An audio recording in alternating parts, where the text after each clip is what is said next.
RS Praveen Kumar మీడియాతో మాట్లాడుతున్నారు. Live లో చూద్దాం. పోలీసు సర్వీసు దేశం కోసం ప్రాణ త్యాగానికి కూడా సిద్ధమయ్యి నేను పనిచేసిన మరి బహుజన్ సమాజ్ పార్టీలో చేరినా కూడా ఎలాంటి రాజీపడని పోరాటం నేను సాగించి పార్టీ భావజాలాన్ని నేను గ్రామ ప్రజల్లోకి రాష్ట్ర ప్రజల్లోకి మోసుకొని పోయినా.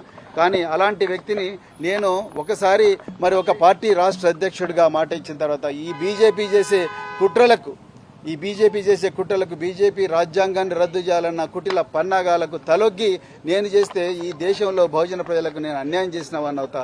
అందుకొరకే నేను మరి ఈరోజు నేను రాజీనామా బహుజన్ సమాజ్ పార్టీ సభ్యత్వానికి నేను రాజీనామా చేయడం జరిగింది.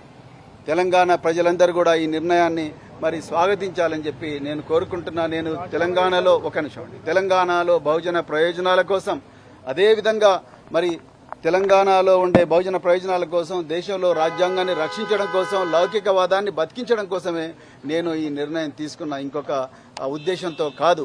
మరి నాకు ఇంత చక్కటి అవకాశం 2.5 సంవత్సరాలు నన్ను సొంత తమ్మునిగా భావించి నాకు అవకాశం ఇచ్చిన బహన్జీ కుమారి మాయావతి గారికి నా హృదయపూర్వక పాదాభివందనాలు తెలుపుతున్నా. అదేవిధంగా తెలంగాణ తోడుగా ఉన్న మరి ఎండనక వాననక రేయనక పగలనక నాతో పాటు తిరిగిన ప్రతి కార్యకర్తకు కూడా నేను హృదయపూర్వక పాదాభివందనాలు తెలుపుతున్నాను. ఇప్పటికి కూడా నేను బహుజనవాదినే.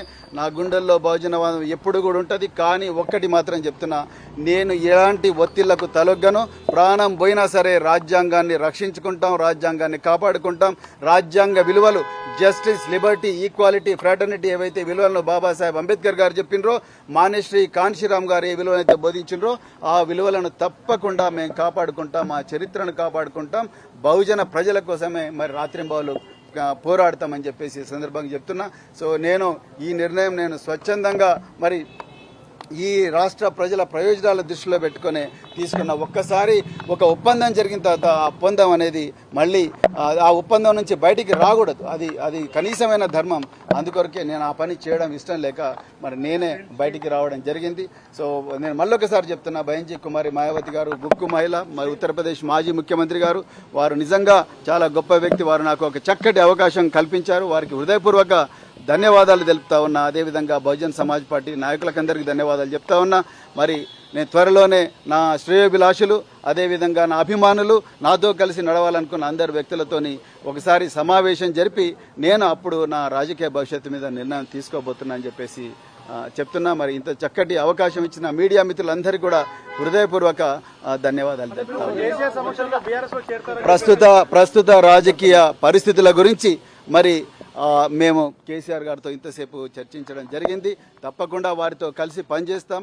నిజానికి మరి ఆ రోజు ఆ నిర్ణయంతోనే మరి బహుజనవాదం, తెలంగాణవాదం రెండు ఒకటే ఈ పార్లమెంట్ ఇంకంలో కలిసి పోరాడాలని నిర్ణయించుకుని ఆ రోజు కేసీఆర్ గారితో మరి బహుజన్ సమాజ్ పార్టీ పొత్తు పెట్టుకునే విధంగా ఒప్పందం కూర్చుకోవడం జరిగింది. ఇప్పుడు మరి ఎవరు బీజేపీ తీసుకొస్తున్న ఒత్తిళ్ల వల్ల ఆ పొత్తును మళ్ళీ నేనే నా స్వయాన నేను ప్రకటించడం అంటే, నేను ఈ దేశంలో మరి ఏవైతే రాజ్యాంగ వ్యతిరేక శక్తులు ఉన్నాయో ఆ రాజ్యాంగ వ్యతిరేక శక్తులకు ఊతమిచ్చినట్టు అవుతుంది. ఆ పని నేను చేయదలుచుకోలేదు. తప్పకుండా రాబోయే రోజుల్లో మేము కేసీఆర్ గారితో మరి బీఆర్ఎస్తో కలిసి పనిచేస్తామని చెప్పి ఈ సందర్భంగా చెప్తున్నాను.